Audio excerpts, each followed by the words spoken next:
Welcome back to OC Avery for another episode of Breeding British Birds. Coming up today, we've got some new life we need to introduce you to. We've got some fledglings from a number of different species, and we've got an update on the Redpolls from last week's episode. Now, before we get into this video, please make sure to smash a like on it and subscribe down below. Let's hit 10k before the end of 2022. We begin this week's episode with the Redpolls, and by that we mean let's get all the bad things out of the way. This season has been awful for the Redpolls, let's be honest. 4 chicks on the sticks from 9 pairs. Not a good return whatsoever. Don't let that discourage you. It has been a really particularly bad year for them. Hopefully it might be better next year, but we've got a pair of normals here. Last week we saw they were on 4 eggs. They were due a few days after that video was released. 4 hatched, they didn't feed any of them. 2 died, 2 we had all right. I did then try and foster them under an Irish Canary. They didn't take, so we lost them, which is really upsetting, really annoying. They're a lovely pair. It is a young hen, so we have got to take that into account. We've got a pair of cinnamons which also had eggs set and due at the same time, with the idea being that I could foster some under the normal. She didn't feed them either. I did leave a couple with her and she just didn't feed them at all. I also tried those under a Canary and another Redpoll and they didn't feed. So really frustrating. We've got a Cobalt behind me. She had 6 eggs. They have all hatched bar 1. There's now only 2 chicks in the nest. We've lost 3 chicks. She's just not been feeding them properly. There's a clip here of her feeding them on the first day, and I thought that's a brilliant sign. This hen has previously reared for us, and she did actually lose those chicks at 14 days old due to the heat wave. So really frustrating is that she's gone from rearing for us and doing well, as have other pairs, and they've proven for us this year, to suddenly just having this next round and being awful. So really frustrating stuff, not ideal whatsoever. So Redpolls, not good this week, I must be honest. It's annoying. I'm going to persist with them, of course, but it does mean that for next season the birds are another year older. We'll have 4 youngsters, hopefully that will make it through the molt and make it through the winter, and we'll just have to see what happens from there and where we can go from there. And if things turn good and that we get a good year next year, that's all right, but if they don't, really frustrating. I think I'll be looking to move on a number of pairs now that we've got here anyway, to focus down and have a few less pairs for next season of these Redpolls. It is a very different story with the green finches, however. These guys have been relatively good and relatively consistent all season. This has probably been one of my best years with the green finches so far. So flight 5, exciting information. If you've seen my latest video, we've got a different bird in which is in there. We'll talk about that in the hybrid section. Flight 4, she's sat on a couple of eggs now. They're due to hatch in about 2 weeks time. Flight 3, I set 6 eggs under her about 3 days ago. Flight 2, she's got 5 eggs under her, and I set those at around the same time. So there's 3 hens here, all on eggs, all of which have proven and been on full eggs before, which is fantastic. Flight 1 we know is the hen that doesn't like rearing the youngsters and massacres them instead, which is awful. However, good news is that I have fostered 2 of those chicks out. We moved the eggs last week. We did see some of those chicks, so we've now got 2 chicks in there.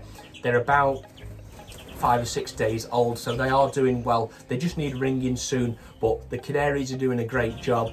This pair's probably looking to go back down. So green finches, relatively good. We have got a couple of youngsters in flight 2, 3 youngsters that just need to be removed. I'm going to remove them this weekend, and once they've just, I'm trying to make sure that they are eating the egg food, they are eating pearl morbi. I have seen them picking up bits, but they do seem to be still eating a lot from the parents. So I'm just making sure I'm not rushing them, and we don't want to be losing them. And something that I'm also making sure I'm doing is in the water, they've got baycocks.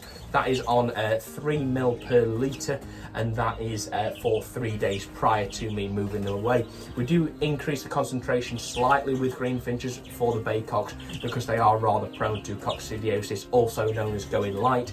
Therefore, let's make sure that when we do stress the youngsters out, which we have to do because we have to move them elsewhere away from the parents, is that they're not going to be susceptible to coccidiosis, which could take them out. So 3 days on 3 ml per litre of baycocks as well. Very useful tip for you if you do breed green finches. Hopefully you won't lose any by doing this. When breeding hybrids, you've got to treat it that expect nothing, and if you do get something, it's a bonus, and you've been lucky. It's one of those where you are going to get loads of clear eggs. You're going to get more clear eggs than you get full, realistically. So it is very hard and it's very frustrating. You've just got to get on with it and understand those things before attempting hybrids. Now this year we've had a bit of luck. We have had a Redpoll bully egg full, but it didn't hatch, which is a shame. However, that being said, we're still trying them, and we hopefully might get a full egg or two before the end of the season. That'd be lovely, and that'd be nice as something to make, make this season, finish this season off, try and get a hybrid. Well, if you've seen the recent video I put out prior to this one, we've actually brought in a hybrid crossbill. It's a mix between a two-barred crossbill and a parrot crossbill. Two very closely related species. Not recommended you put them together and crossbreed them. However, this bird was bred, so it's better than not wasting it. So we've put that bird in with a greenfinch in flight 5. The hen greenfinch that was in there prior, I don't think she's mature enough. She's probably a late bred bird if I check my records. So why not try a crossbill with them? And if we can breed a crossbill greenie, that's brilliant. So there's a few bits with this. We've got a greenie bully pair. They're relaying now. This Redpoll bully pair have just relayed this morning. The other pair out of the flight's not really doing anything. They haven't done anything for about 2 weeks. So I think they're sort of end of the season. But it's this greenie crossbill pair I actually have some hope for. I've seen them feeding each other. I've even seen them mating after just a few days, which is fantastic. Now, something I'm interested in trying out, I've been told by the chap who had them off, and it does make a hell of a lot of sense, is with crossbills, they like pine. They chew a lot of pine, and they get an awful lot of things out of it. One of the things they get from it is pollen. Now, I have hay fever, so it's probably going to kill me when I do, use this. But I'm putting pollen onto the seed mixers and the egg food of the crossbill. Not too much, but enough. I'm thinking that's probably going to help bring it in condition if it's not already, and keep it in good condition as well. So hopefully it might increase its chances of producing it. I think it's a really good idea is that the crossbills constantly getting a lot of pollen in their diet through the pine. It's a brilliant idea. Let's try and supplement this and see if we can make a difference. And what I'm also going to do is when I give the birds germinated seeds once or twice a week, just everything, I'm going to sprinkle a bit of this on it, and it might just make that little bit of a difference. There's a bit of pollen in there. The birds will be eating it naturally from eating dandelions or even pine like that, and maybe it'll make that difference. So look out, and I'll keep you updated on this if the pine pollen does work for us and if it does make any sort of differences. So I mentioned that we had some youngsters we had to introduce you to, some fledglings. Well, this is with the twice. The twice are getting on really quite well. The hen is sat on about 5 eggs, I believe. They're full, they're due in like a day or so's time. So we've got some young twites coming soon, which will be fantastic, and you'll see that in next week's video. However, what we have got is a twite fledgling now. You may recall that we had some eggs that were sort of left in the nest. The previous youngster of the twites did smash a few, and we managed to save 2. Now, one of them didn't hatch, but one of them did, and that youngster went under a Rasa Canary. It's been reared with another Rasa chick and a Redpoll chick. Now, sadly, we did lose that Redpoll chick.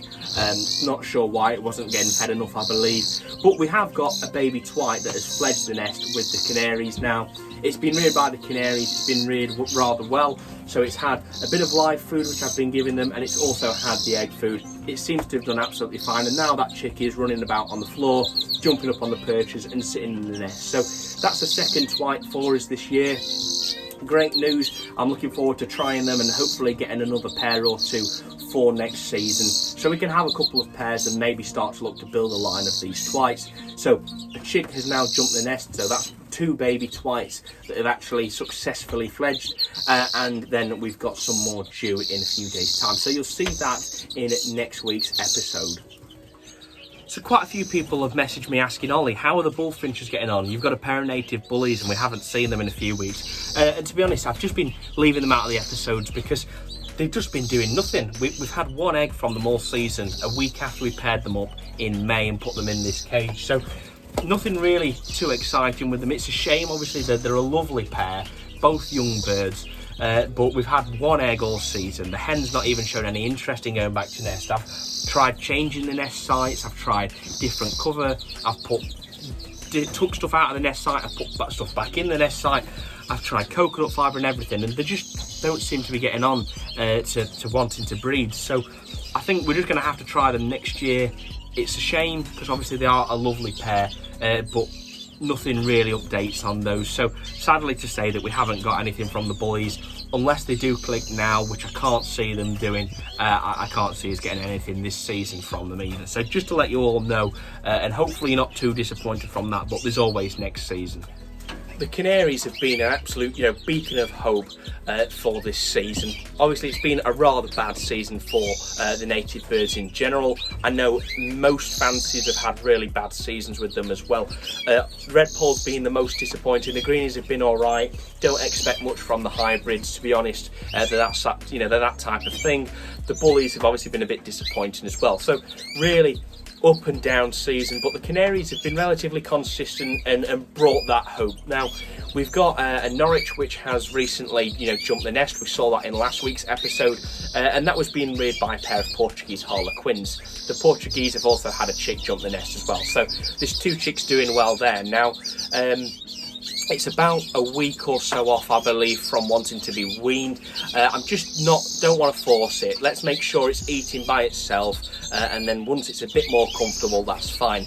However, what I do need to do from about 35 to 40 days old is get the young Norwich on some Carafel Orange, which I've got here. So I got this from the Standard Laboratory. If you do want the details of this, I will send you the details for where to get this from. So just drop me a message, Instagram, Facebook, or email me, and I'll give you the details for how to get Carafel Orange. But there's also Carafel Red and Yellow there as well. So a good supply of Carafel from those guys. So massive thank you to George at the Standard Laboratory for that Carafel Orange. Now we need to give it for the young Norwich. So when that starts molting about 40 days old, let's make sure it's in its system so we can get it to molt out the correct colour, maybe if we look to show it. And that goes for the adult birds as well. We've got more Norwich here and we've got more Norwich here. Other than the white one, they all need colour feeding, so it's going to be on the orange. So good things. With the Norwich as well, we've also had another chick hatch under the yellow dimorphics.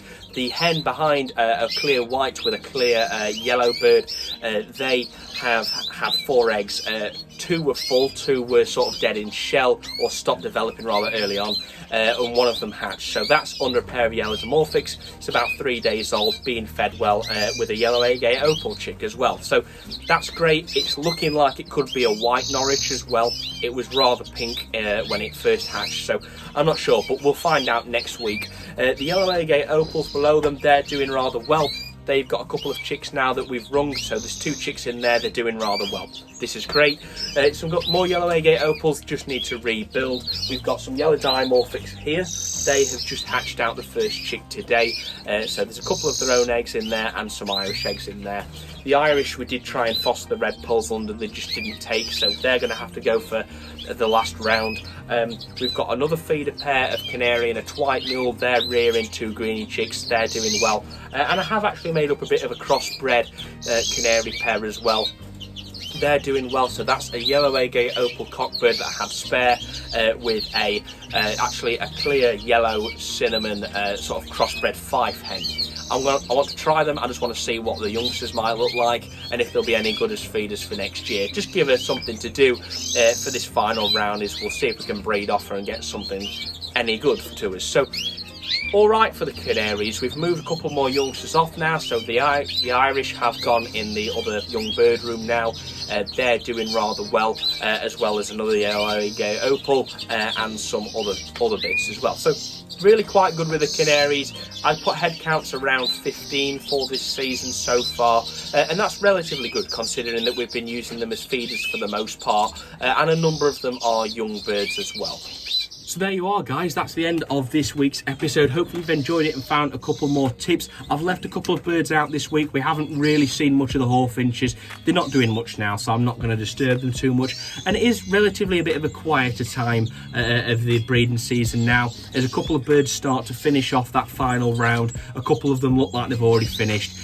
No point in forcing them, so we'll, it's going to be a little bit quieter, and I'll probably limit the episodes now. So we'll do maybe an update every 2 2 weeks on these guys, but of course I'll fill it with more episodes. And on that, this weekend is the monthly live on Saturday, so it'll be about 7 p.m. Make sure you're following us on Instagram and Facebook so you don't miss out on that, and I'll let you all know in advance. Always good fun. I've got plenty of behind the scenes things to show you. I've got plenty of new things to show you as well, and different topics to talk about. Always good fun, so make sure you stay tuned for that. That'll be this Saturday. So if you have enjoyed today's episode, please make sure to subscribe down below so you don't miss any more of my future content, and smash a like on it as well if you have enjoyed. So thank you very much for watching, and I'll see you in the next one.